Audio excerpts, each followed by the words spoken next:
안녕하십니까. 먼저 바쁘신 와중에도 삭센다 이클래스에 참석해주신 많은 선생님들께 감사의 말씀을 드립니다.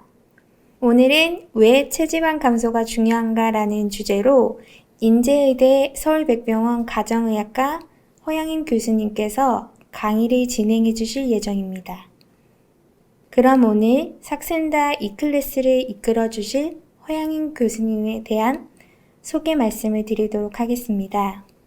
허양임 교수님께서는 이화여자대학교 의과대학을 졸업하시고 동대학원에서 석사, 박사학위를 받으신 뒤 인제대학교 서울백병원 가정의학과 부교수로 재임 중이십니다. 강의가 진행되는 동안 Q&A 창을 통해 질문을 남기실 수 있습니다. 질문은 별도 Q&A 시간을 통해 답변 드릴 예정이오니 강의를 들으시면서 자유롭게 남겨주시기 바랍니다. 그럼 바로 허양임 교수님을 모시도록 하겠습니다. 안녕하세요. 서울백병원 가정의학과의 허양임입니다. 오늘 제가 준비한 주제는 왜 체지방 감소가 중요한가라는 주제로 강의를 하도록 하겠습니다. 컨텐츠는 비만의 진단과 평가, 또 체지방의 피하지방과 내장지방의 차이와 중요성, 그리고 리라글라타이드 3.0mg의 임상 결과, 그리고 제가 봤던 환자들의 케이스에 관해서 순서대로 말씀드리도록 하겠습니다. 네, 비만의 진단과 평가 부문입니다. 사실 최근에 이제 비만 환자들이 계속 늘고 있는 건 사실이고 2010년 이후부터 그 늘어나는 속도가 좀 더 가파르게 증가하고 있습니다. 남성의 같은 경우에는 이제 40.7%, 여성에서는 24.6%까지 보고가 되고 있고, 마지막 데이터가 2018년까지 있는데 최근에 점점 더 많이 증가가 되고 있는 게 문제라서 사실 단순히 미용의 문제가 아니라 건강, 여러 가지 질환과 관련 있는 비만이 증가하고 있는 것은 장기적으로 여러 가지 심혈관계 질환뿐만 아니라 여러 질환의 원인이 될 수가 있어서 많은 분들이 많은 의사분들이 관심을 가지고 환자분들을 케어하셔야 될 것 같습니다. 비만의 진단 기준은 사실 다들 알고 계시겠지만 일단 BMI를 기준으로 일단 비만도를 평가를 하고요. 이제 키를 미터로 했을 때 2번을 나누는 값이죠. 그리고 우리나라에서 이제 정상 기준으로 보는 것은 18.5에서 25 미만이고 25에서 30, 23에서 25 같은 건 과체중, 그리고 25 이상일 때는 비만으로 평가를 하고요. 사실 서양인들 같은 경우는 기본적으로 체격이 더 크기 때문에 30 미만까지는 비만 전 단계, 30 이상부터 비만으로 분류를 하고 있습니다. 허리둘레에 관해서 이제 여러 가지 기준들이 있는데, 우리나라 복부 비만 기준은 다들 아시죠? 허리둘레가 남성에서 90cm 이상일 때, 여성에서는 85cm 이상일 때 복부 비만의 기준으로 평가를 하고요. 이 허리둘레 같은 경우는 이제 여기서 보시는 것처럼 뭐 유럽이나 사우스아시아, 뭐 중국, 일본, 그리고 여러 나라들별로 약간 다른 기준을 사용하고 있는데, 결국은 복부 비만을 나누는 기준은 이제 질환에, 특히나 많이 보는 게 심혈관계 질환의 위병률이 증가하는 그 포인트를 찾아서 컷오프 포인트를 정하게 되어 있고, 인종별로, 성별별로 좀 차이가 있기 때문에 각각의 진단 기준이 좀 차이가 있습니다. 복부 비만을 평가하는 방법에는 사실 진료실에서 가장 편하게 사용할 수 있는 방법은 직접 허리둘레를 측정을 하는 거겠죠. 허리둘레 측정 방법은 사실 정확하게 알고 측정을 해야 될 필요가 있는데, 늑골 아래서부터 우리가 그 골반뼈 위랑 늑골 사이를 정확하게 2등분을 한 자리에서 허리둘레를 숨을 편하게 내쉰 상태에서 측정하도록 하고요.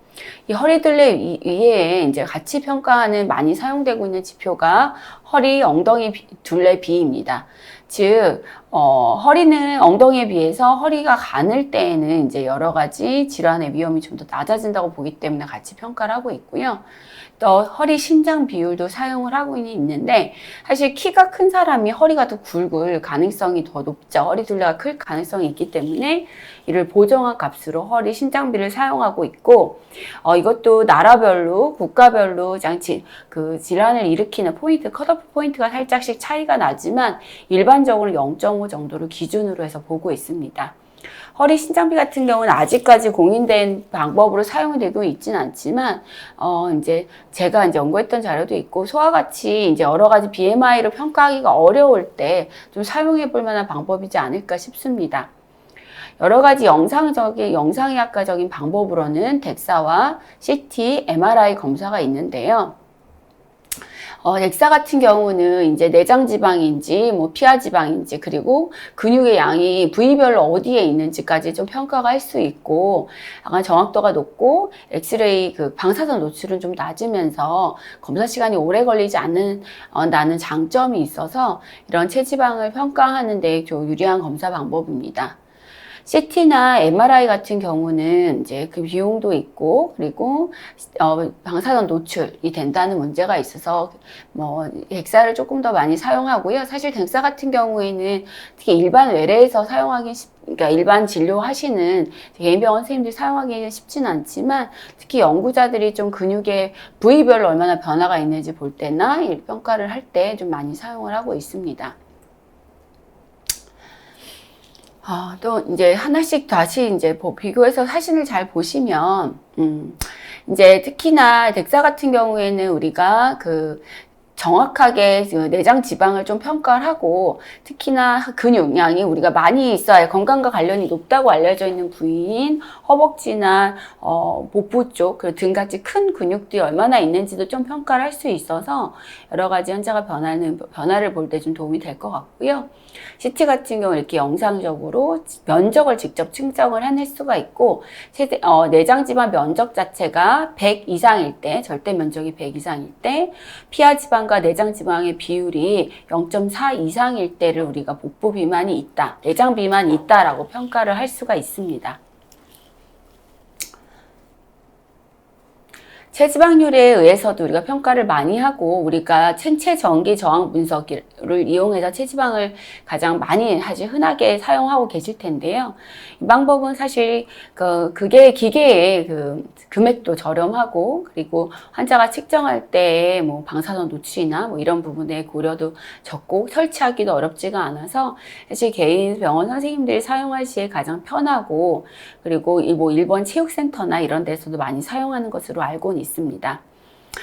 생체 전기 저항 분석은 결국 전기 신호를 자극을 줘서 수분량을 계산을 하고 그 비율을 따져서 우리가 근육량과 지방을 간접적으로 평가해내는 거기 때문에 앞서 봤던 덱사에 비해서 정확도는 좀 차이가 있고 특히나 검사 전에 뭐 음주했다든지 물을 많이 마셨다든지 여성에서는 생리 주기에 따라서 약간의 변동성은 있을 수가 있고요. 그래서 저 같은 경우도 사실 가장 편하게 왜 진료를 올 때마다 평가하는 게 이 BIA 생체 전기 저항 분석으로 인한 근육을 이용해서 근육량이나 체지방량을 평가하고 있는데 환자가 전날 뭐 과음을 했다든지 뭐 여성 같은 체지방 생리 주기에 따라서 정확도가 좀 부정이 주수가 높다던가 하는 여러 가지 항목을 좀 같이 보면서 환자들한테 설명을 해드리고 있습니다. 체지방률을 이용해서 비만을 진단을 할 때에는 아직 표준화된 정확한 비만 진단 기준은 없지만 일반적으로 남성에서는 25% 이상일 때 여성에서는 35% 이상의 체지방률을 보일 때 우리가 체지방이 많은 비만이라고 생각을 할 수가 있고요. 특히나 뭐 운동을 많이 해서 근육량이 많아서 체지방 지수가 높은 분들 같은 경우에는 사실 굳이 체중을 줄일 필요는 없잖아요. 체지방률이 정상일 경우에는. 그래서 BMI와 함께 이제 체지방 퍼센트를 같이 이용해서 환자를 평가하고 관리하는 데 가장 편하게 사용할 수 있는 방법이긴 합니다. 자, 체지방은 그렇다면 어떻게 나눠지는가? 크게 다 아시죠? 피하 지방과 내장 지방으로 이제 분류가 되는데, 우리가 피하 지방과 내장 지방은 크게 이제 지방 중에서 우리가 갈색 지방과 백색 지방 얘기는 많이 들어보셨을 거예요. 사실 지방 세포는 지방 조직을 이제 이루는 여러 가지 세포인데 그 분화의 기원에 따라서 우리가 흰색 지방, 화이트 아디포사이트랑 브라운 아디포사이트랑 그 다음에 중간에 있는 베이지 아디포사이트로 나눌 수가 있습니다. 그래서 흰색 지방세포는 이제 흰색 지방의 대부분을 차지하고 사실 에너지를 우리가 저희가 목적인 사실 지방이 있는 목적이 결국은 열량을 많이 먹었을 때 잘 저장해 뒀다가 식사를 하지 못할 때 꺼내 쓰기 위한 저장 창고였고 옛날에 특히 식사가 불규칙하고 먹을 게 풍부하지 않던 시대에는 굉장히 중요한 지방이었죠. 그래서 이 화이트 우리가 백색 지방 같은 경우에는 그래서 에너지를 지질 형태로 저장하거나 또 필요할 때 지질을 분해해서 다시 사용하게끔 조절하는 역할을 한다고 생각하시면 될 것 같고요. 갈색 지방 세포랑 베이지색 지방 세포는 추위가 있을 때 체온을 유지할 수 있도록 열을 발생하는 지방 세포입니다. 이 지방 세포의 특징은 많은 미토콘드리아를 보유하고 있고 또 이 UCP라고 하는 Uncoupling Protein 1과 같이 열 발생 조절에 관여하는 단백질들을 발현시키고 다양한 지방을 형성한 이런 다방성 이런 지방을 형성하는 특징이 있습니다. 사실 그래서 이런 특징 때문에 에너지를 저장하는 흰색 지방 화이트 아디포사이트랑 달리 오히려 열 발생을 통해서 에너지를 소모하게 하는 지방이라고 생각을 하시면 될 것 같은데요. 그렇다면 이 브라운 아디포사이트랑 베이지 아디포사이트는 무슨 차이가 있느냐 이렇게 보시면 사실 이제 갈색 지방 세포는 근육세포 같은 여러 가지 전구세포부터 분화한다는 특징이 있고 견갑골이나 뭐 쇄골, 신장 같은 데 주로 발견이 된다고 알려져 있습니다. 사람에서는 사실 이 갈색 지방이 어린 시절에 있다가 성인이 되면서 점차 사라지는 것으로 좀 알려져 있고 그래서 성인이 되면서는 이 갈색 지방이 사라지니까 에너지를 소모하는 지방이 많이 사라지면서 자연스럽게 체중이 는다는 좀 특징이 있습니다. 베이지 아디포사이트 같은 경우는 사실 계속 분화를 바꿀 수가 있는데 교감신경, 이 추위에 노출됐을 경우에는 교감신경이 활성화되면서 이 갈색 지방으로 변할 수가 있어서 특히 이 UCP 및 열 발생에 중요한 단백질의 발현이 증가하기 때문에 추위에 저항할 수 있는 상태로 바뀐다는 특징이 있습니다. 그래서 결국 다시 도식적으로 보여드리면 이 에너지를 저장하는 이 화이트 아디포즈 티슈 같은 경우는 피하 지방과 내장 지방으로 되어 있다고 보시면 되겠고요. 열을 내는 브라운 아디포즈 티슈는 아까 말씀드렸던 부위들에 주로 있습니다. 사실 하지만 우리가 에너지를 저장하고자 원래 있어야 되는 지방은 사실은 서브큐타니어스, 그러니까 피하 지방이 있어야 되고요. 우리가 어느 정도 에너지를 많이 저장해서 더 이상 저장할 공간이 없을 때 내장 지방의 형태로 화이트 아디포즈 티슈가 생기게 되어 있습니다. 그래서 처음 이제 건강한 상태에서는 서브큐타니어스에 있는 아디포즈 티슈는 정상적으로 있고 내장 지방에 있는 아디포즈 티슈는 사실 양이 굉장히 적어야 이게 조금 더 건강한 그러니까 에너지를 저장하는 건강한 형태의 몸이라고 생각을 하시면 될 것 같습니다. 이 두 지방의 이제 차이를 좀 이제 비세랄 팻이랑 서브큐타니어스 팻의 차이를 좀 보시면 비세랄 팻 같은 경우에는 혈관이 조금 더 많이 발달해 있고 이너베이트 된 특징이 좀 있으면서 그리고 그 지방 세포의 크기가 굉장히 좀 크다라고 라지 아디포사이트가 더 많다라고 생각을 하시면 될 것 같고요. 이 내장 지방은 여러 가지 메타볼릭한 문제와 관련이 있다라고 보고가 되고 있습니다.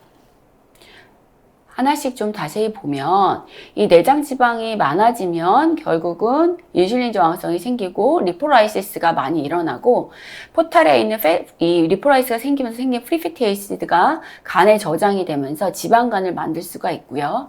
여러 가지 염증 물질인 사이토카인이 분비가 될 수 있고 아디포넥틴의 분비는 줄어들게 됩니다.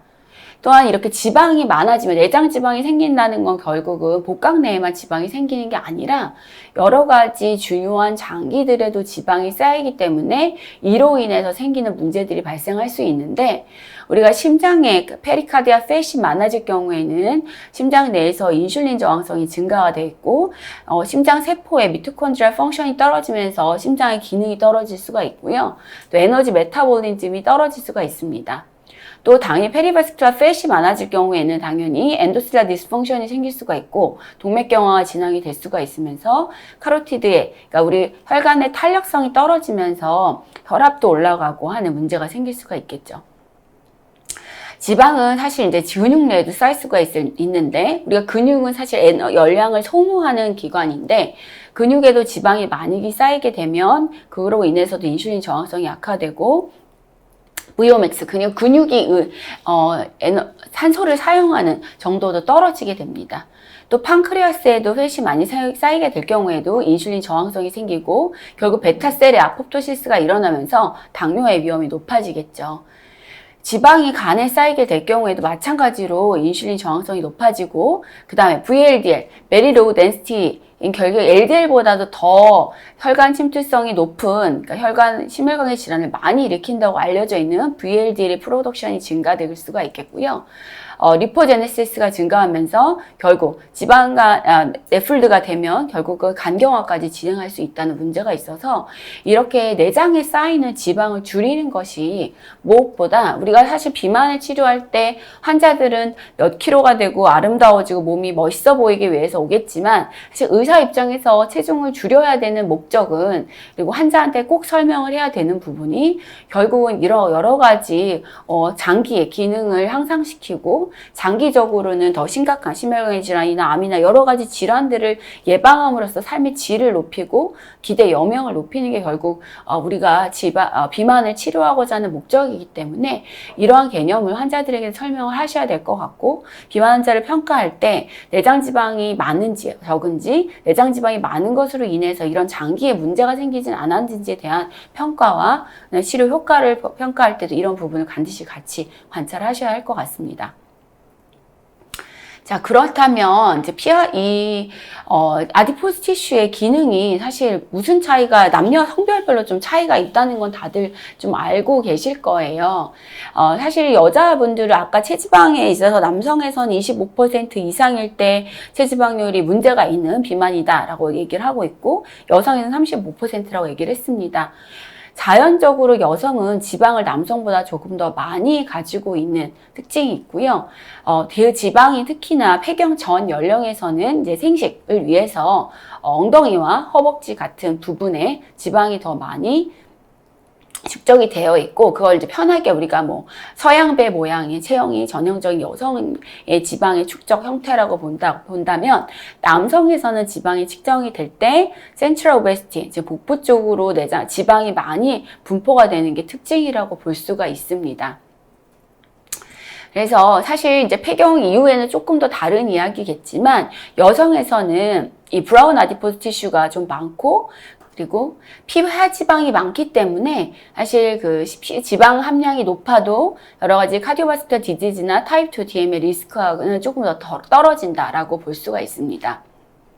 남성 같은 경우에는 이제 내장 지방의 형태가 많기 때문에 음식에서의 프리페데이티드 업테이크는 증가되고 그리고 리포라이시스를 억제하는 인슐린 효과도 되게 떨어지기 때문에 또한 프리팩트 에이시드 업테이크하는 능력도 떨어지기 때문에 여러 가지 내장 지방으로 인한 카디오 메타볼릭 디지들이 생길 위험이 높아진다라고 생각을 하시면 될 것 같고요. 여성에서는 피하 지방에서 프리팩트 에이시드 업테이크를 다이렉트로 하기 때문에 조금 더 카디오바스큘러 지방이 많더라도 카디오 메타볼릭한 리스크는 조금 더 떨어진다라고 생각을 하시면 될 것 같습니다. 그래서 피하 지방 같은 경우가 특히 전체 지방에서 80-90% 정도가 피하 지방에 있는 특히 젊은 여성에서 엉덩이랑 허벅지 쪽에 많은 여성에서는 체지방량이 높더라도 질환이 없는 경우가 많고 특히나 저희가 비만 환자를 볼 때 젊은 여성 그리고 젊은 여성에서는 특히 체지방 비만도가 높아도 질환이 없는 경우가 그래서 조금 더 많은 것 같습니다. 그래서 이 두 사진을 보시면 여기 이제 재밌는 사진인데요. 사실 남성에서는 BMI가 29였고 여성에는 32라 여성의 BMI가 조금 더 높은데 연령대도 거의 비슷한 50대 같은 남성, 여성이었고, 남성에서는 이제 까만 부분이 이제 지방이라고 보시면 되는데, 근육 밖에, 피하 아래에 있는 지방의 양은 훨씬 적고, 내장, 장기가 사실 잘 보이지 않을 정도로 내장 지방이 많은 형태를 볼 수가 있고요. 여성에서는 피부 아래의 지방은 굉장히 두껍고, 사실 두껍지만 내장 지방 양은 굉장히 적은 걸 볼 수 있고, 이게 전형적인 남성과 여성에서의 지방 분포의 차이라고 보시면 될 것 같습니다. 그래서 남자분들은 이제 환자를 딱 봤을 때에도 여자분들은 본인의 지방을 이렇게 만질 수가 있어요. 양이 이렇게 손으로 만졌을 때 지방이 만져지면 대부분 다 피하 지방이고, 눌러도 잘 들어가지 않고 만삭의 임산부처럼 땅땅하게 보이는 지방은 결국 내장 지방이다, 이렇게 보시면 되겠습니다. 자, 이 그림은 우리가 체중 감량을 하려고 식단을 조절을 했을 때, 굉장히 다이어트를 조절을 했을 때 우리의 바디 컴포지션이 어떻게 바뀌는가에 대한 이제 그림인데요. 프리 팹매스, 그러니까 근육량과 팹매스가 이제 를 보면 세미스타베이션, 그러니까 그냥 어느 정도 열량만 좀 줄여서, 열량을 줄여서 먹을 때 팹매스도 빨리 빠지긴 하지만 음식을 거의 줄여 먹을 때 근육도 손상이 줄게 되어 있습니다. 다시 음식을 먹게 되면 팹매스는 바로, 왜냐하면 열량이 많아지면 바로 남은 열량을 지방으로 저장을 하게 몸이 되어 있고, 근육량이 이만큼 감소하는 사이에 기초대사량은 더 떨어지기 때문에 더 필요한 열량이 적어지기 때문에 조금만 다시 먹기 시작을 해도 남은 열량을 빠르게 지방으로 저장을 하게 됩니다. 그래서 어느 정도 기간이 지나면 지방은 원래 상태로 회복하는 속도가 훨씬 더 근육에 비해서 빠르다는 걸 볼 수가 있고, 그래서 환자들한테 이제 체중 감량을 얘기하고 목표 체중을 설정하고 할 때 얼마나 그러니까 근육량을 보존을 하면서 체지방을 줄이는 것이 중요한지, 이후에 이제 요요라고 하는 거죠. 결국 지방이 더 빨리 많이 늘고 근육이 손상된 채로 지속이 되는, 이것도 사실은 운동도 하고 열량을 잘 공급해야 원래대로 근육이 회복하지, 사실 막 그냥 굶기만 하는 다이어트를 하거나 운동을 전혀 안 하거나 식단에 사실 근육을 만들 만한 충분한 단백질이나 여러 가지 미량영양소를 충분히 먹지 않는 다이어트를 했던 환자들은 사실 본래의 근육량을 회복하지 못하는 경우가 되게 많습니다. 그래서 저희 비만 이따 나중에 케이스 하나 보여드릴 텐데요. 가장 치료하기 어려운 환자가 혼자 너무 다이어트를 많이 하고 너무 굶는 다이어트, 다양한 극단적인 다이어트 방법을 많이 해서 체중 감량이 많이 됐다가 다시 많이 늘었던 경험이 있는 환자들이 나중에 체중을 줄이기도 어렵다는 거 볼 수가 있고, 이따 케이스로 다시 한번 보여드리도록 하겠습니다. 자, 그렇다면 비만은 어떻게 치료를 해야 되는가, 우리가 가이드라인에서 제시하고 있는 방법을 좀 보여드리면, 일단은 운동이랑 식이요법, 행동요법은 기본입니다. 비만으로 평가가 됐다, 그러면 해야 되고요. 사실 내가 이 다이어트와 운동 그리고 같은 경우에는 체중이 정상인 사람에서도 내 체중을 유지하고자 하는 경우에도 사실 끊임없이 하고 있는 노력이고요. 그렇기 때문에 체중을 줄이는 사람이 이 부분을 하지 않는다, 그러면 당연히 적절한 체중 감량을 할 수가 없고 바람직하지 않다고 생각하셔야 될 것 같고요. 단순히 그냥 약만 주거나 환자가 굶어서 빼면 그것만 갖고 잘했다라고 얘기할 게 아니라, 얼마나 건강한 생활 습관, 다이어트와 운동을 갖게 되는지에 대해서도 항상 관심을 두고 교육을 하셔야 될 것 같고요. 그렇다면 약물 치료는 언제부터 하느냐 보면, BMI가 27 이상이면서 동반 질환이 있을 때, 비만 관련 동반 질환이 있을 때 우리가 약물 치료를 시작할 수가 있고요. 수술도 이제 보험이 됐죠. 수술 같은 경우에는 BMI가 30 이상이면서 비만 관련 동반 질환이 있거나, BMI가 27.5 이상이면서 당뇨가 있을 때에는 우리가 비만 대사 수술을 할 수 있는 대상이다라고 보시면 될 것 같습니다. 치료는 당연히 수술도 효과가 좋지만 약도 굉장히 좋은 약들이 많이 나오고 있어서 1차적으로는 라이프스타일 모디피케이션, 그 다음에 약물 치료, 그래도 반응이 없는 환자에서 수술 치료를 좀 고려할 수 있을 것 같습니다. 자, 그러면 앞서 말씀드렸던 이 라이프스타일 모디피케이션과 약물 치료를 어떻게 효과가 얼마나 되는지를 이제 보면, 그러니까 라이프스타일 모디피케이션 한 경우에 퍼센트가 여기 하늘색이고요. 그다음에 약물 치료만, 약만 줬을 때 떨어지는 걸 보면 사실은 환자가 생활이 교정되는 게 약만 그냥 아무 얘기도 안 하고 그냥 의사가 막 약만 그냥 비만 약만 줬을 때, 체중감 효과가 있다는 약만 줬을 때보다 더 효과가 있습니다. 결국은 아무리 식욕을 조절하거나 열량 섭취를 줄여주는 약을 쓰더라도 환자가 먹는 습관에서, 먹는 데에서 열량을 줄여 먹는 것과 그 다음에 체중을 감소할 때 근 감소를 예방할 수 있는 건강한 식단을 하지 않을 경우에는 원하는 만큼 체중 감량할 수가 없어서 반드시 약을 주실 때에도 환자의 생활의 변화에 대한 관심을 가지셔야 될 것 같고요. 당연히 약물 치료랑 라이프스타일 모디피케이션 같이 했을 때 치료 성적은 훨씬 더 좋아질 수가 있고, 약을 사실 장기적으로 복용할 수 있는 약이 많아졌고, 물론 어느 정도 목표 체중, 그 다음에 건강하기 위한 체중까지 약을 사용하고 재증가가 되거나 유지하기 위해서 약물 치료를 사용할 수는 있지만, 환자가 바뀐 이 생활 습관을 지속적으로 유지할 수 있는 것도 굉장히 체중을 유지하는 데서 중요하기 때문에 관심을 가지셔야 될 것 같습니다. 자, 우리가 장기적으로 사용할 수 있는 약물 중에 하나인 리라글루타이드 3.0mg의 임상 결과에 대해서 말씀드리도록 하겠습니다. 사실 비만을 보는 의사 입장에서 약이 많아진 거는 사실 손에 들고 있는 무기가 많아졌다는 거죠. 그만큼 치료하기에 좀 더 유리해졌다라고 볼 수 있겠는데요.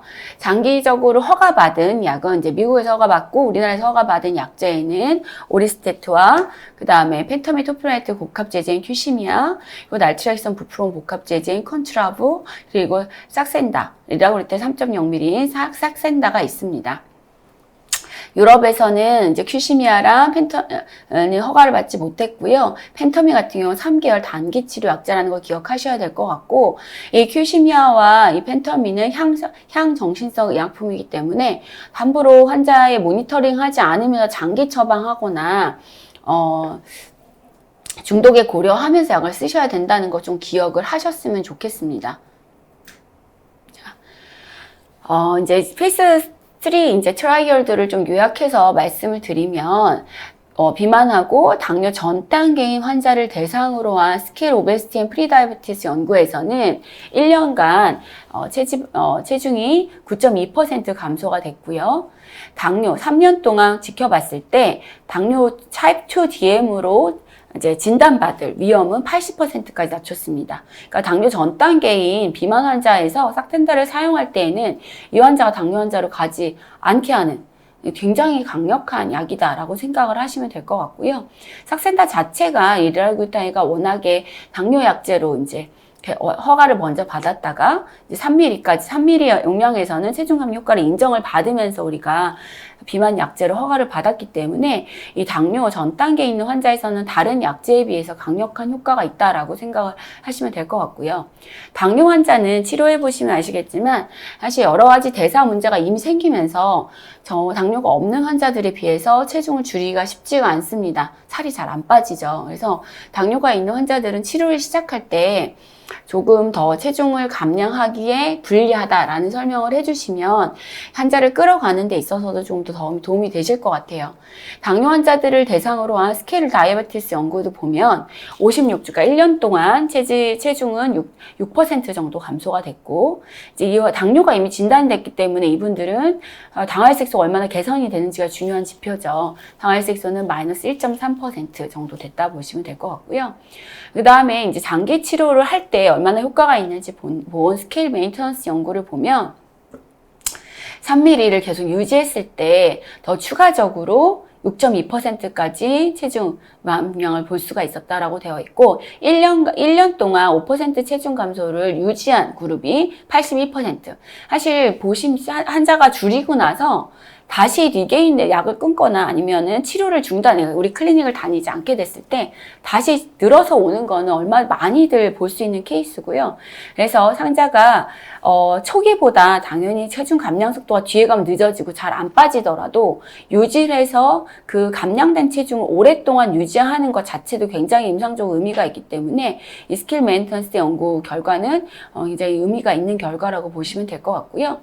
또 사실 많은 환자들이 코골이를 많이 갖고 있습니다. 수면 무호흡을 많이 갖고 있고, 많이 갖고 있는데 이 수면무호흡 환자들은 사실 결국 이거 자체가 교감신경을 활성화시키면서 만성적으로 저산소증이 되고 그러면서 교감신경이 활성화되기 때문에 심혈관계 질환의 위험이 높아지죠. 비만 자체도 문제가 되는데 이 슬립 apnea 자체도 문제가 되기 때문에 이분들은 결국 아무리 뭐 양압기를 한다, 수술을 한다 해도 재발하는 경우가 너무 많아서 결국 가장 근본적으로 해야 되는 것은 체중을 줄여주는 거죠. 이런 분에서도 32주 동안 치료를 했을 때 5.7% 정도까지 체중 감소가 있었고, 그다음 플라시보 대비해서 시간당 그 슬립 apnea 생기는 이벤트가 12.2%까지 감소했다. 플라시보에서는 6.1번 감소한 거에 비해서 얘는 12.2번이 감소했다. 이벤트가 감소했다라고 보시면 될 것 같습니다. 자, 이제 아까 처음 말씀드렸던 스킬 오베시티 앤 프리다이아베티스 연구를 이제 다시 좀 자세히 보시면 플라시보에서도 둘 다 임상시험 환자들한테 항상 설명을 드리는 게 모든 뭐 비만 관련 건강기능식품이나 약제든 이 비만 약제의 효과를 인정받기 위해서는 약만 단순히 투여하는 게 아니라 플라시보 군이든 약물 사용하는 군이든 식이요법에 대한 교육과 어느 정도의 운동을 하도록 하는 거는 기본적인 치료입니다. 앞에 말씀드린 라이프스타일 모디피케이션을 기본으로 하고 있기 때문에 플라시보에 대비해서 약을 썼을 때 얼마나 더 많이 빠지는지를 보고 우리가 효과가 있다라고 평가를 하고 이제 승인을 받게 되는 건데요. 그래서 플라시보 군도 3.5%가 이제 1년 지났을 때 빠졌고 삭센다 3ml를 사용한 군에서는 9.2%까지 체중을 줄일 수가 있었습니다. 그렇다면 우리가 관심을 갖는 복부 비만 같은 경우 얼마나 주냐 보면 허리둘레가 플라시보에서는 3.5%, 리라글루타이드 3.0ml 사용군에서는 9.2%까지 감소가 있고 통계적으로 유의한 차이가 있었습니다. 허리 둘레 자체는 베이스라인에서 106.2였다면 센치로 보면 8.2cm가 감소됐고 플라시보에서 2.6cm 감소로 사실 8.2cm 정도면 인치로는 한 3몇 인치, 한 4인치 좀 안 될 정도로 빠지기 때문에 사실 저도 사용해 보면 환자들이 옷을 새로 사거나 뭐 벨트 구멍을 다시 뚫었다 뭐 이런 얘기를 하는 분들도 꽤 많거든요. 그래서 이 허리 둘레 감소도 굉장히 드라마틱하게 있고 사실 단순히 체중이 준 것만 의미가 있는 게 아니라 우리가 환자의 여러 가지 메타볼릭 리스크를 줄이기 위해 목표로 하는 허리둘레 감소를 삭센다 3ml가 이제 달성할 수 있다는 점에서 의미가 있다고 보시면 될 것 같습니다. 그러면 이제 덱사와 CT로 평가한 바디 컴포지션에 관한 서부으로 분석을 보시면 얘는 사실 이제 20주 정도만 20주의 시점에 이제 평가를 했던 거였고요. 20주 시점에서 이제 1.2에서는 13.9, 1.8, 13.0, 뭐 16.5, 15.4 이렇게 체지방 팻티슈의 감소를 보이고요.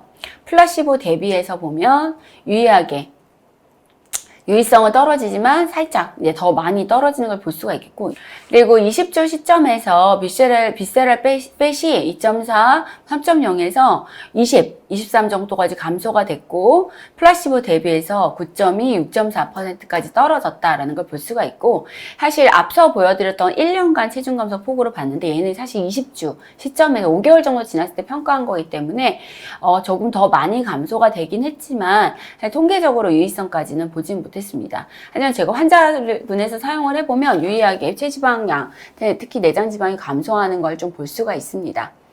이제 내장지방이 감소하면서 그렇다면 우리가 가장 유리한 리피드 프로파일은 어떻게 변하는지를 좀 보면 토탈 콜레스테롤, LDL 콜레스테롤은 감소하고 HDL 콜레스테롤 증가하겠고요. 특히나 내장지방에서 아까 프리팻 에시드가 많이 나온다고 했었잖아요. 프리팻 에시드의 대사와 관련이 있었던 내장지방이 줄기 때문에 특히나 심혈관계 리스크를 높이는 VLDL 콜레스테롤이 굉장히 유의하게 많이 떨어지는 걸 볼 수가 있고 중성지방도 많이 감소합니다. 그래서 우리가 리라글루타이드 같은 경우는 비세럴 팻을 특히나 더 많이 팻마스 감소를 동반하지만 그 중에서 비세럴 팻을 많이 줄일 수가 있고 이로 인해서 플라즈마 리피드 프로파일에 호전되는 것을 관찰할 수가 있습니다. 대사증후군 항목주연한 혈압과는 얼마나 관련이 있는가를 보면 플라시보에서는 이제 체중이 감소가 되면서 어느 정도 혈압이 떨어지잖아요. 그래서 1.5 정도가 줄었다면 리라글루타이드 그룹에서는 4.2까지 혈압이 떨어지는 걸 관찰을 할 수가 있습니다. 다른 카디오바스큘라 바이오마커는 어떤 변화가 있는지를 보면 우리가 비만 환자에서 HSCRP, 그러니까 결국 염증 물질이 증가해 있다는 걸 많이 보시고 저도 초기 환자 평가할 때 그래서 HSCRP를 같이 보는 경우도 많은데요. 환자의 전신적인 염증 반응을 간접적으로 볼 수 있는 HSCRP 같은 경우에 리라글루타이드 3.0 그룹에서 훨씬 더 유의하게 감소하는 걸 볼 수가 있고 아디포넥틴은 좀 더 증가하는 걸 볼 수가 있습니다. 아디포넥틴 같은 경우에는 우리가 간접적으로 우리가 지방 대사가 잘 되고 있는지를 볼 때 평가할 수가 있는 지표인데 이게 유의하게 높아진다는 것은 이 지방을 대사하는 체내 환경이 좋아졌다라는 것을 평가한다고 보시면 될 것 같습니다. 피브리네린이나 유린 알부민 크레아틴 레이쇼 같은 경우는 유의성은 없었지만 너무 좋아지는 걸 볼 수가 있습니다. 자, 그럼 장기적으로 더 끌고 갔을 땐 어떤 변화가 있느냐? 저는 이 그림에서도 보시면 사실 6개월 시점까지 대부분 체중 감량을 시작할 때 가장 환자 체중 감량이 빠르게 일어나고요. 1년까지 어느 정도 감량이 되다가 사실 그 이후에는 증가하거나 사실 조금 약간씩 증가하거나 아니면 유지하거나 이렇게 하는 걸 볼 수가 있는데 이건 자연스러운 피지올로직한 반응입니다. 우리가 아무리 식단도 잘하고 운동도 하고 약도 체지방을 감량을 더 잘 시켜주는 약을 쓰더라도 어느 정도 체중이 줄고 나면 우리 몸은 원래로 돌아가려는 성질이 또 있고 어느 정도의 근감소를 전혀 어느 정도는 빠지기 때문에 기초대사량이 떨어지면 생기는 자연스러운 반응이고 이때 감량된 체중을 어느 정도 끌고 가야 우리 몸이 다시 한번 이 몸무게를 내 몸무게로 인지하는 그러니까 셋 포인트가 다시 설정이 된다고 하죠. 환자가 다시 좀 잘 찌지 않는 체형으로 갈 수 있는 기간이라고 생각하시면 되고요. 저도 그래서 항상 환자분들한테 치료를 시작할 때 어느 정도 6개월에서 1년 사이에 목표 %만큼 체중을 줄여놓고 그 이후에는 어느 정도는 유지만 해도 감사한 기간이 있다. 그때 잘 클리닉도 다니고 약을 유지하셔야 그 체중을 유지하고 그래야 그 다음에 뇌가 이 몸무게를 내 몸무게로 인지하고 나서 나중에 한 번 더 감량할 수 있는 시점이 올 수 있다라고 설명을 드리고요. 감량된 체중을 유지하는 시기에도 더 클리닉도 다니고 유지를 하셔야 된다는 설명을 미리 드리고요. 이런 설명을 미리 드리는 이유는 감량 속도가 느려지기 시작한 환자들이 병원을 다니지 않거나 약을 마음대로 끊거나 하는 경우가 있어요. 내가 이만큼 비용을 들이는데 왜 더 이상 빠지지 않지? 이러면서 팔로업을 중단하는 경우가 생기고 이따가 보여드릴 케이스 중에도 여러 가지 이유로 좀 중단해서 다시 온 케이스 제가 보여드릴 건데요. 그런 경우가 너무 많기 때문에 클리닉을 운영을 하신다면 환자들한테 미리 설명을 하고 그 시기가 왔을 때 더 병원을 열심히 다녀야 된다. 약을 더 유지해야 된다라는 설명을 꼭 하셔야 될 것 같습니다. 자, 그래서 이제 거의 3년이 지났던 시점에서도 플라시보 대비해서 4.3% 정도 감량된 체중을 유지할 수 있었다라는 거고 사실 우리가 임상적으로 환자가 목표로 하는 몸무게까지는 아니더라도 카디오메타볼릭 리스크를 줄일 수 있는 체중 감량의 폭이 5%라는 걸 생각을 해보면 3년까지 이 정도 차이를 유지할 수 있는 건 굉장히 의미가 있는 지표라고 보시면 될 것 같습니다. 현재에서 보면 이 평균 몸무게가 99.6kg일 때 여기 보면 처음에 러닝 페리어드 결국 3.0까지 일주일 단위로 0.6에서 계속 증량을 하잖아요. 3.6까지 사용을 하다가 3.0 이렇게 러닝 페리어드의 사실 초기이기 때문에 용량을 3.0까지 사용하지 않아도 어느 정도는 환자는 빠집니다. 그래서 환자들이 사실 이때 내가 3.0까지 늘리지 않아도 계속 이 감량된 체중을 유지할 수 있지 않을까라고 생각을 되게 많이들 하시는데 이때는 이제 연구할 때도 보면 같이 시작을 했다가 이제 진짜 본 연구가 시작할 때 이제 플라시보는 사용하지 않고 이제 본 연구에서 이제 치료구는 3mm를 사용하기 때문에 3mm가 사실은 임상적으로 유의한 체중 감량을 목적으로 하는 용량이다라는 거는 반드시 인지하셔야 되고, 환자가 어느 정도 초기에 이제 식욕 억제 효과도 있고 좀 빠지는 것 같고 한 시기가 당연히 초반에 있거든요. 이거를 늘리지 않아도 내가 계속 할 수 있지 않을까라고 할 때 왜 3mm를 써야 되는지 설명을 하셔야 할 수 있는 지표 그림이라고 보시면 될 것 같습니다. 그래서 이제 테이크홈 메시지 말씀을 드리면, 우리가 같은 BMI더라도 바디 컴포션의 차이에 따라서 질환의 위험이 달라지고 체형이 다를 수 있다라는 거에 기억을 하셔야 될 것 같고요. 우리가 특히 복부 비만, 내장 지방이 많을 때일수록 인슐린 저항성이 생기고, 그다음에 좋은 콜레스테롤, HDL 낮아지고, TG 높아지고, VLDL 높아지는 이런 문제가 생긴다라는 걸 기억하셔야 되고, 우리가 타겟으로 하는 것은 지방 중에서도 복부에 있는 지방, 내장 지방이다. 내장 지방을 감소시켜주는 데 있어서 유의한 데이터를 보여준 리라글루타이드가 사용해 봤을 때 굉장히 효과가 있다라는 걸 기억을 하셨으면 좋겠고요.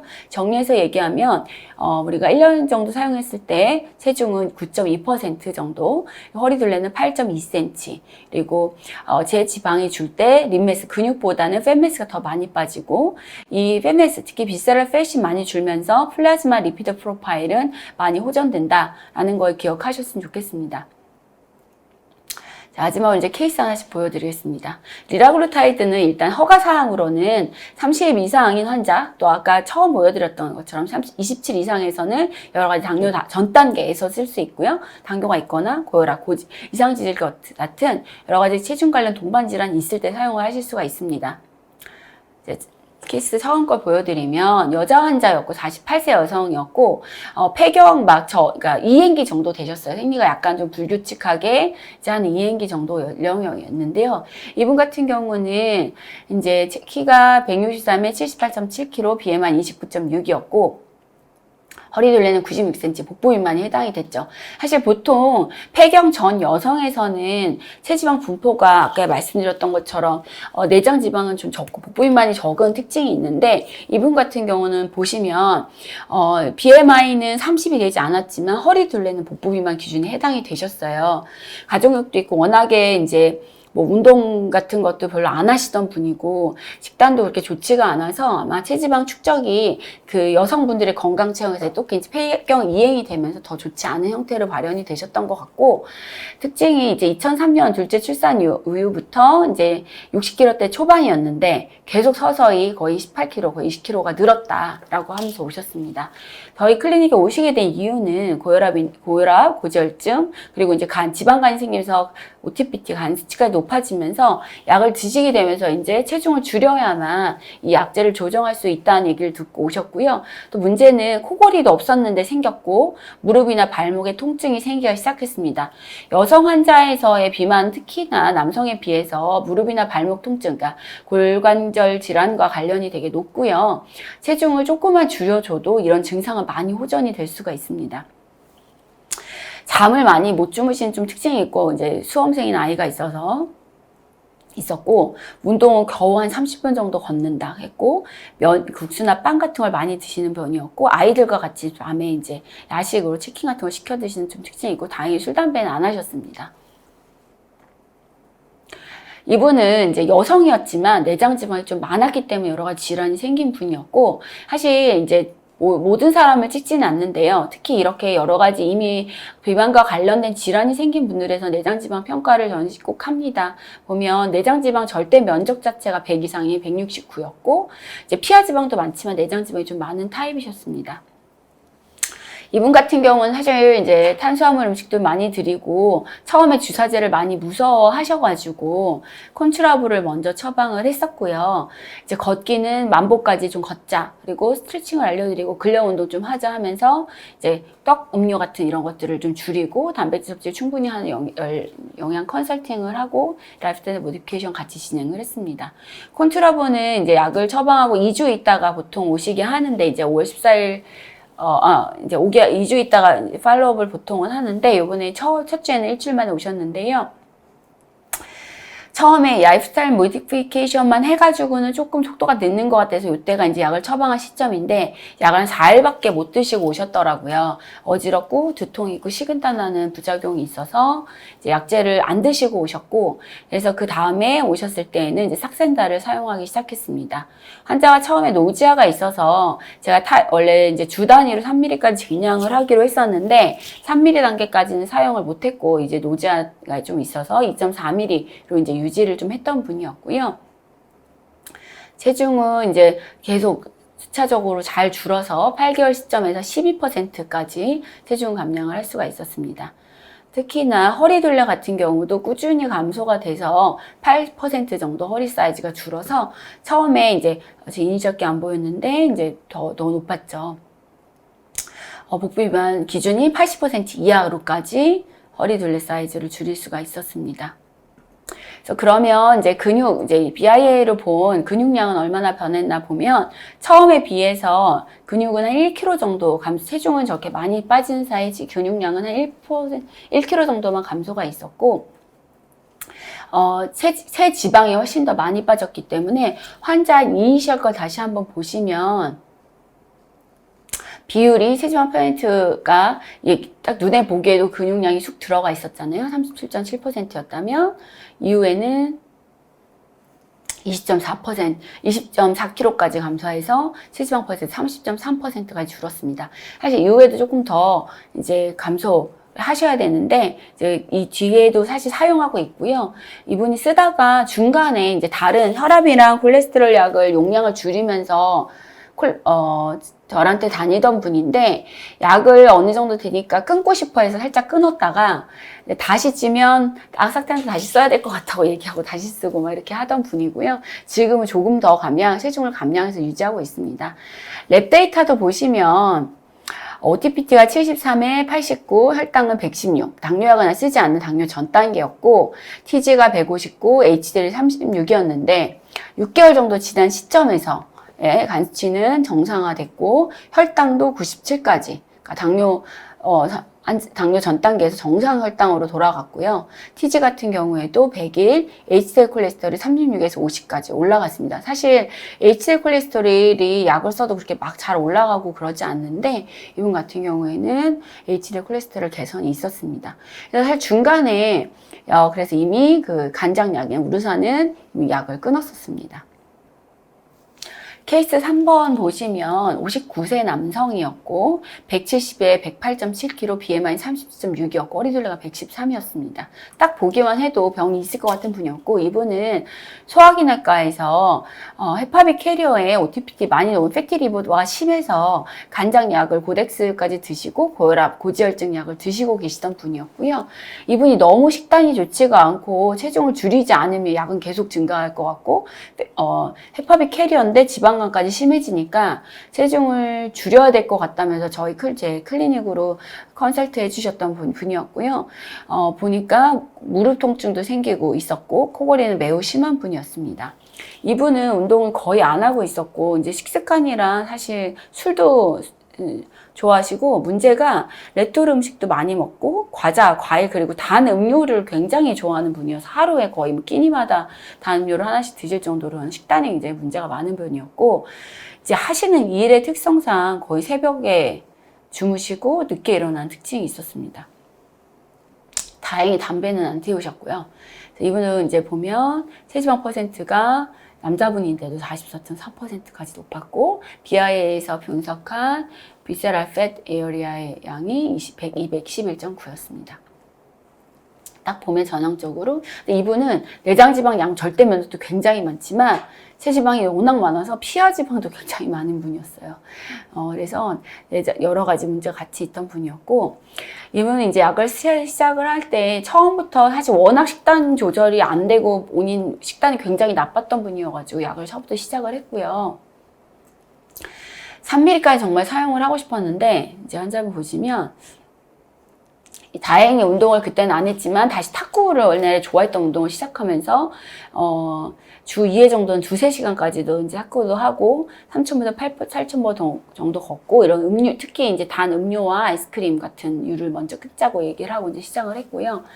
이제 처음에는 0.6 이제 쓰는데 환자가 이제 일주일 단위로 올리라고 하는데 본인이 마음대로 안 올리고 오시는 거예요. 그래서 0.6 다음부터는 무조건 1.2, 1.2, 1.8까지 올리고 오세요. 이래도 계속 마음대로 0.6 썼다, 1.2 썼다. 이제 아무래도 가져갈 때 비용이 있어서 그런지 마음대로 안 올리고 오셨던 분이고 이제 2개월 후부터 적어도 1.8까지는 어떻게든 쓰자. 이게 당뇨 용량인데 원래는 3mm가 목표지만 정 그렇게 올리기가 싫으시면 1.8이라고 쓰자라고 하면서 유지했던 분이고 환자가 그래 처음에 이제 쭉쭉쭉 빠지다가 8kg는 금방 빠졌고 그래서 100kg 정도가 됐을 때 이때 소화기내과 외래 진료를 보고 혈압량 용량을 절반으로 이제 줄여 주셨습니다.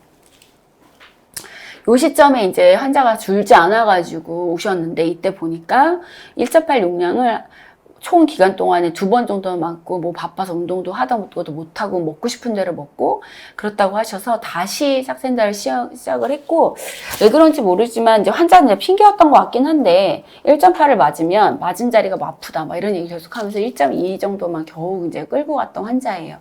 사실 좀 더 많이 사용을 했으면 조금 더 빠졌을 수 있다고 좀 더 해봅직한 환자인데 환자가 자꾸 올리고 싶지 않아서 좀 이 상태로 유지를 했고 1년 지난 시점에서 그래도 10.6%까지는 감량을 했습니다.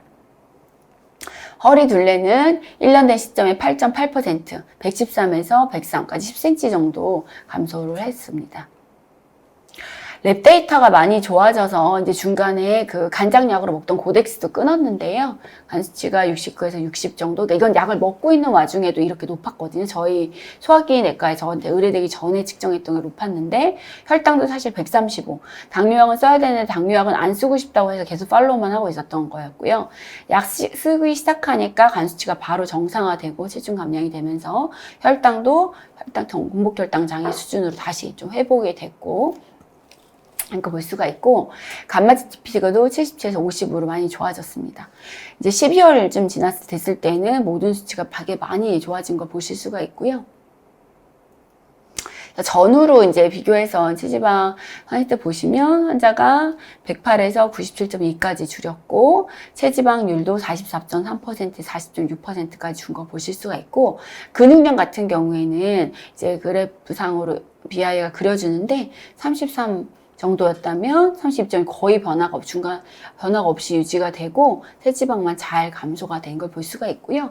간접지표긴 하지만 처음에 제가 내장지방 평가는 했지만 후에 팔로우업 환자가 원하지 않아서 내장지방 CT는 찍지는 못했고 이 비세럴 팻 에어리아 자체도 비하에서 간접지표긴 하지만 211에서 178까지 이제 준 거를 볼 수가 있습니다. 자, 마지막 케이스인데요. 40대 남자 환자고 사실 나이가 좀 젊고 질환이 생길 것 같지 않은 연령대인 분인데 최근 3년 동안 10에서 15kg 정도 체중이 계속 증가하면서 검진을 받았더니 문제가 생겨서 체중 감량을 하고 싶다고 오셨습니다. 186에 95.6kg였고 체지방 지수는 27.6이었고 허리둘레가 95cm, 복부 비만이 해당이 됐고 이제 술을 자주 드니까 야식이 잦는 게 가장 큰 문제였습니다. 운동은 수영을 주 3일 1시간씩은 하던 분이었고요. 검진 다른 병원에서 했던 검진에서 지방간이 생기고 이제 혈압이 좀 높다라고 듣고 그다음에 콜레스테롤 수치랑 TG가 높아지면서 혈당도 살짝 공복혈당 장애로 진행이 되고 PWV라고 하는 우리가 말초 동맥경화 정도를 간접 평가하는 지표도 높아지면서 건강에 이제 문제가 생겼다는 걸 이제 인지하고 오셨던 분이었어요. 그래서 약삭센터를 바로 시작을 했었고 자본을 보시면 내장지방량이 나이가 젊은데도 굉장히 많은 전형적인 남성형 복부 비만 형태를 보시면 될 것 같습니다. 저희 병원에서 측정한 랩에서도 TG가 231, LDL이 159, 콜레스테롤 244, 요산도 8.1까지 굉장히 높은 분이었습니다. 이분은 오래 사용은 안 했고 지금 계속 팔로우업하고 사용하고 있는 분인데 3개월 만에 벌써 5.8% 정도, 그러니까 95에서 90kg, 5kg 정도 감량이 됐는데 굉장히 좋은 건 근육량은 사실 거의 변화가 없고요. 체지방 퍼센트만 26에서 3.3%가 감량이 됐습니다. 특히나 이제 허리둘레 5cm까지 줄어서 내장지방량이 이제 많이 줄었다는 걸 볼 수가 있겠고 이분 같은 경우는 스케줄대로 석산달 3mm까지 빨리 잘 올려서 좋은 효과를 볼 수가 있었던 환자분이고 추가로 계속 사용을 하면서 팔로업 중입니다. 이상으로 케이스까지 마치도록 하겠습니다. 경청해 주셔서 감사합니다. 질문 들어온 거에 대해서 이제 말씀을 좀 드릴게요. 첫 번째 질문인데요. 이제 국내에서는 팔다리가 얇고 복부에 내장지방이 많은 환자들이 많다라고 왔는데, 복부 비만 환자는 내장지방 위험군으로서 비만 관련 동반질환 발생 위험도가 높아지는데, 이런 환자들에서 어떻게 비만 치료를 하느냐.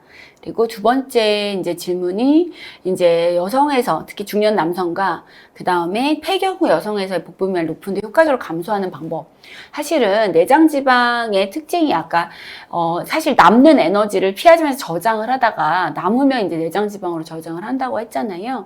결국은 내장지방을 줄일 수 있는 방법은 소모하는 유산소 같은 운동을 해서 에너지를 쓰게 하는 것과 그 다음에 섭취 열량을 줄이는 그런 라이프 스타일 모디피케이션 반드시 같이 하셔야 되고요.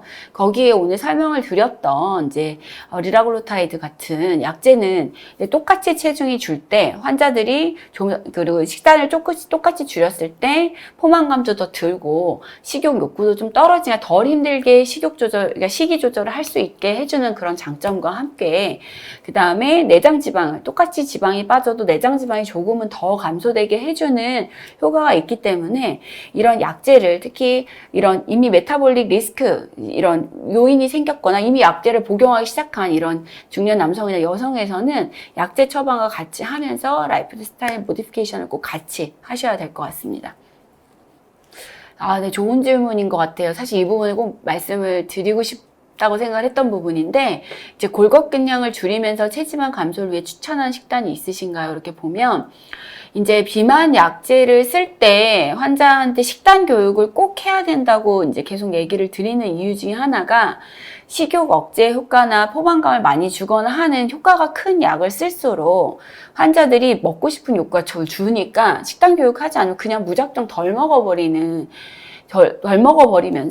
우리가 원하는 체지방이 아니라 근감소가 생겨서 오는 경우가 있습니다. 환자가 특히 저는 항상 영양 상담을 항상 기본 프로그램에 넣어서 운영을 하는데 그것도 이제 비용이 들기 때문에 그걸 원하지 않는 분들이 가끔 있거든요. 특히 그런 거 안 하시는 분들이 꼭 근감소도 같이 생겨서 오시는 경우가 많아요. 근데 사실 우리가 똑같은 먹는 열량에서 제일 먼저 줄여야 되는 거는 아까 보였던 케이스에서처럼 배는 부르지 않으면서 열량만 높고 다른 음식을 더 당기게 하는 그런 단 음료를 먼저 끊게 말씀을 드리고요.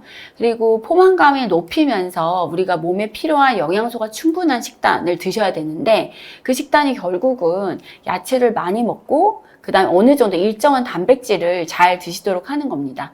대표적으로 사실 좋은 단백질 중에 하나가 살코기류인데 지방이 적은, 지방은 열량이 높으니까 지방이 적은 고기류, 그다음에 생선 이런 것들 좀 잘 식단마다 많지 않더라도 매 끼니 잘 드셔서 근육이 줄지 않도록 말씀 많이 드리고, 또 하나는 식사를 규칙적으로 해서 너무 굶는 시간이 길어지지 않도록 하는 것도 근육량 감소를 예방할 수 있는 방법이고요. 특히 저희 병원에 오시는 분들처럼 이미 혈당 문제가 생겼거나 당뇨약제도 쓰고 있거나 하는 분들은 함부로 또 음식을 막 굶거나 하는 경우에 또 다른 문제들이 생길 수가 있어서 규칙적으로 드시고 단백질 잘 챙겨 드시고 그 다음에 야채 섭취를 충분히 해서 배가 부르기도 하고 적은 열량으로 들어온 대영양소를 잘 대사할 수 있는 미량 영양소를 충분히 드실 수 있도록 말씀을 드립니다. 경청해 주셔서 감사합니다. 오늘 제 강의가 진료하시는데 환자분들을 또 약제를 오랫동안 처방하면서 끌고 가시기에 도움이 되시기를 바랍니다. 감사합니다. 이로써 삭센다 이클래스를 모두 마치도록 하겠습니다. 감사합니다.